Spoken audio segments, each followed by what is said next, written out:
Lá no capítulo de Mateus, a gente vê um versículo muito curioso. Um convite que Jesus faz pra gente. Ele diz, olha, venham a mim, vocês que estão cansados, sobrecarregados, e eu lhes darei descanso. Eu sei que muitos de nós, a gente fica confuso sobre o que significa isso e como que nós podemos se achegar, ir até Cristo para encontrar esse descanso. No vídeo de hoje eu gostaria de te falar sobre uma história de Ezequias na Bíblia que nos ajuda a compreender como que nós podemos viver esse convite, aceitar esse convite, ir até Cristo de fato buscando esse coração, essa paz, esse descanso nele. Então se você está curtindo, bora pro vídeo de hoje.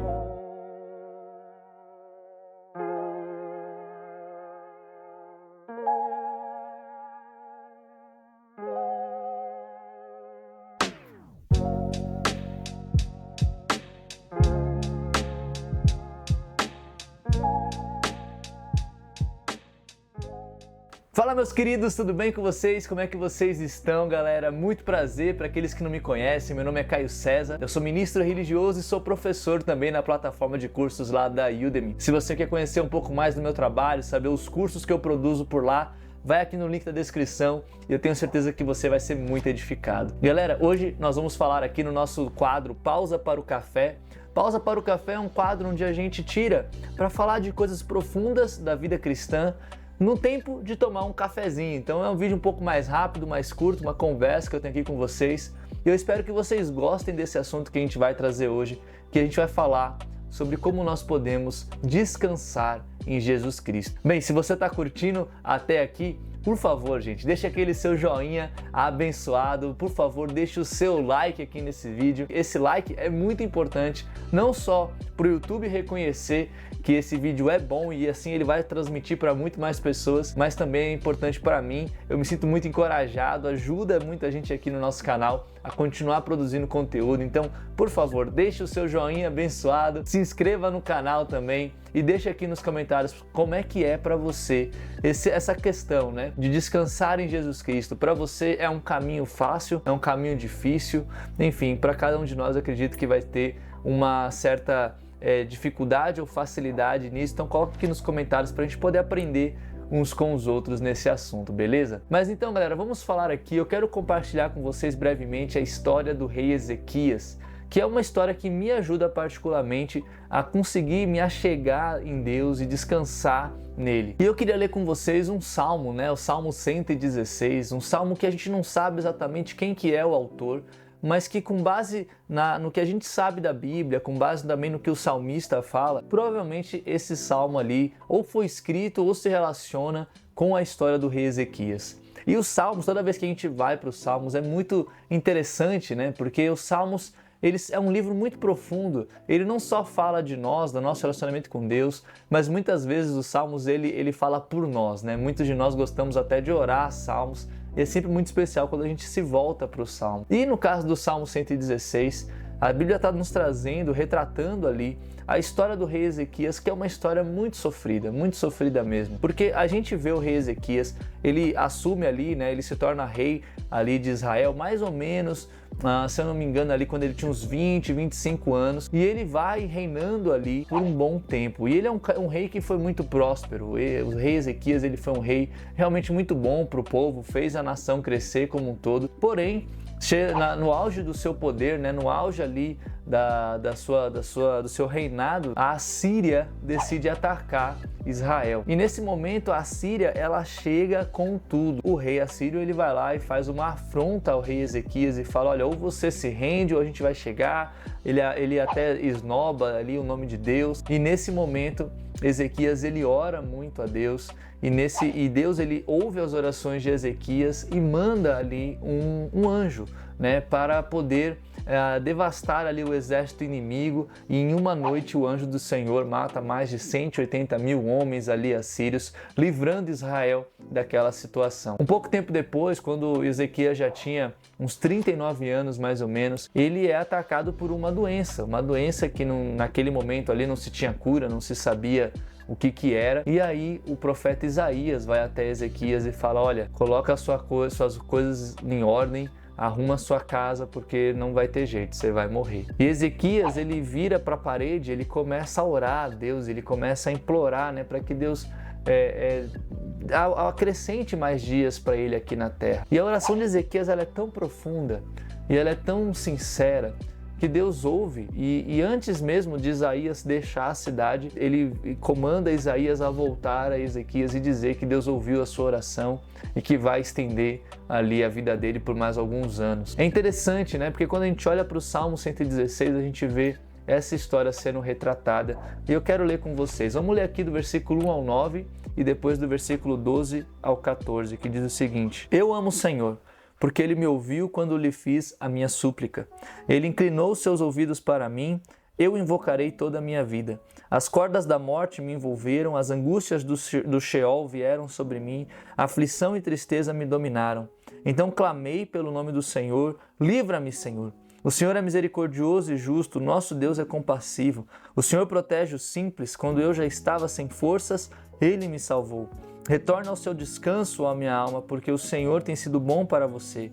Pois tu me livraste da morte, os meus olhos das lágrimas e os meus pés de tropeçar, para que eu pudesse andar diante do Senhor na terra dos viventes. Como posso retribuir ao Senhor toda a sua bondade para comigo? Erguerei o cálice da salvação e invocarei o nome do Senhor. Cumprirei para o Senhor os meus votos na presença de todo o povo. Então aqui a gente vê Ezequias, né, nesse salmo aqui, trazendo muitos sentimentos de coisas que aconteceram com ele. Primeiramente no versículo 3, a gente vê aqui ele trazendo a ideia de que os laços da morte o envolveram, muito provavelmente se referindo ao exército assírio, né, que estava ali envolvendo ele, envolvendo a cidade, querendo de fato dominá-los e matá-los. Por outro lado também, em outro momento ele fala, né, no versículo 3 também, que as angústias do Sheol, ou seja, as angústias do inferno, se fizeram morada ali nele, né, se apoderaram dele.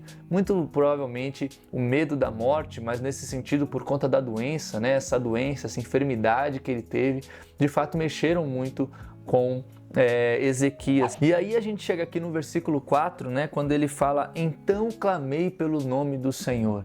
E aqui é interessante porque ele traz essa palavra que ela é tão pequena, mas ao mesmo tempo tem tanto significado. Ele diz então clamei, ou seja, quando ele estava ali no fundo do poço, quando ele não tinha mais forças para fazer nada. No versículo 6 ele diz, né, que ele já estava sem forças.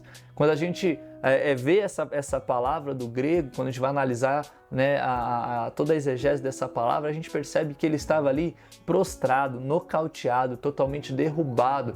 É isso que significa ali essa palavra. E aí ele fala: olha, eu clamei o nome do Senhor. E é importante a gente pensar nisso. Muitas vezes a gente precisa, né? Quando a gente está ali no fundo do poço, na verdade só tem um lugar para ir, que é para cima, que é se voltar para Deus, que é invocar o nome de Deus, é clamar o nome de Deus. E quando a gente está cansado e sobrecarregado, voltando um pouquinho lá para a escritura de Mateus, quando Jesus ele fala: venham a mim, vocês que estão cansados e sobrecarregados, Jesus ele está nos convidando a entender esse coração aqui de Ezequias, esse coração aqui de alguém que invoca o nome do Senhor e que não desiste de amá-lo. É interessante que Ezequias ele traz aqui alguns pensamentos sobre livramentos que Deus pode dar a ele. No versículo 8 fala que Deus livrou ele da morte, ou seja, um livramento espiritual que Deus traz aqui para Ezequias, tirando ele da morte, dando a ele vida, não só vida aqui, mas certeza também, hoje nós podemos dizer, né, a certeza da salvação futura. Ele fala que livrou dos olhos as lágrimas, ou seja, ele dá esse livramento emocional também, porque Deus ele nos conforta, ele nos abraça, ele limpa de nossos olhos as lágrimas, e ao mesmo tempo ele também dá o livramento, né, dos pés. Ele fala: olha, você impediu meus pés de tropeçar. E esse é um livramento moral. Deus ele também corrige os nossos passos, corrige a nossa forma de viver, nos ajuda ali a ter uma dinâmica melhor de vida, e isso realmente vai nos ensinando e nos mostrando que nele nós podemos achar esse verdadeiro descanso. É importante a gente pensar sobre isso. Nada na terra pode nos dar descanso. O mundo, ele nos oferece momentos de alegria, momentos de euforia, porque no mundo que a gente vive, fase após fase de vida, é preocupação, é dificuldade financeira, é saúde, é tanta coisa que nos impede ali de realmente descansar. O descanso verdadeiro só se encontra em Jesus Cristo. E Ezequias, ele sabia disso, ele sabia o livramento que Deus poderia dar a ele sabia que somente Deus era quem poderia auxiliá-lo e ajudá-lo no que ele estava passando. E aí ele toma 3 decisões. A primeira decisão dele, no versículo 1, ele fala: eu amo o Senhor. Ele decide amar. E amor é uma decisão. Eu já até fiz um vídeo sobre isso, vou deixar aqui no card caso você queira ver. Quanto que amor, amar alguém é muito mais do que um sentimento. Às vezes a gente ama mesmo sem sentir nada por aquela pessoa. Por quê? Porque é uma decisão, eu decidi amar. Ele decidiu amar a Deus e por isso ele decidiu passar tempo com Deus, se envolver com Deus, se relacionar com Deus. Isso é muito importante da gente pensar. A segunda decisão que Ezequias toma, ele fala: eu invocarei por toda a minha vida. Isso é interessante porque Ezequias ele não deixa de invocar o nome do Senhor. Quando a gente está cansado e sobrecarregado, muitas vezes o que vai manter a gente na fé, na batalha, no bom combate, é de fato essa decisão, sabe? Essa convicção de que eu amo a Deus, eu quero estar com Ele, eu vou invocar o nome dEle, não importa o que aconteça, e eu amo Ele, né? É muito importante a gente entender que nesse momento, em momentos difíceis, em momentos que nós estamos ali nocauteados, a invocação do nome do Senhor tem muito poder. É aquela certeza da salvação, aquele urro de dor e ao mesmo tempo aquele grito de esperança que só pode ser encontrado em Cristo Jesus. É interessante, né, que a terceira decisão dele, ele fala no versículo 12, né?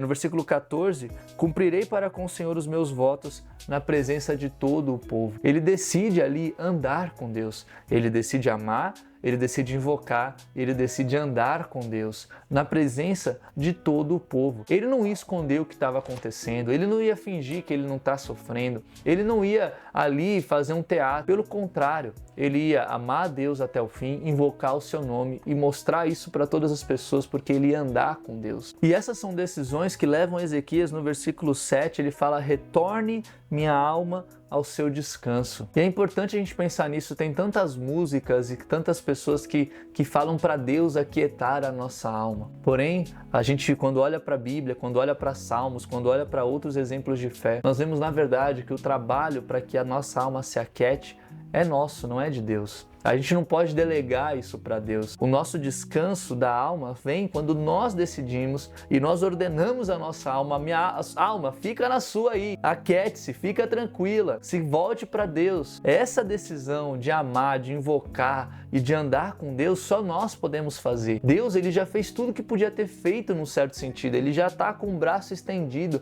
seu ouvido não está surdo que não possa ouvir, ele já enviou Jesus Cristo, já enviou o Espírito Santo, nos deu a igreja, nos deu a Bíblia Sagrada. Deus, ele já fez tudo que poderia, entre aspas, para nos fazer estar perto dele. Nós precisamos pegar ali isso que Deus nos deu, invocar o seu nome, amá-lo de todo o coração e decidir andar com ele, mesmo nos momentos de dor, mesmo diante da morte, mesmo diante da doença, mesmo que pareça que as angústias do inferno estão na nossa vida. E aqui é um negócio interessante para finalizar esse nosso pensamento. No versículo 12 ele fala: como posso retribuir ao Senhor toda a bondade que tem para comigo? Mesmo com tudo isso que Ezequias estava passando, ele ainda enxerga a bondade de Deus.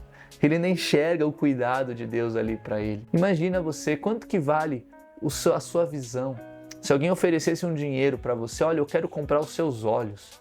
Quanto que vale para você os seus olhos? Quanto que vale as suas pernas para você andar? Quanto vale os seus braços? Quanto vale a sua saúde, sua integridade física? Quanto vale sua família? Quanto vale as pessoas que Deus colocou, seus filhos, seu cônjuge? Quanto vale os seus pais? Quanto vale você ter o Espírito Santo na sua vida? Quanto vale você poder ler a Bíblia e se enriquecer com as verdades do Evangelho? Ezequias, ele agradece a Deus: Deus, como posso eu retribuir a bondade que o Senhor tem comigo?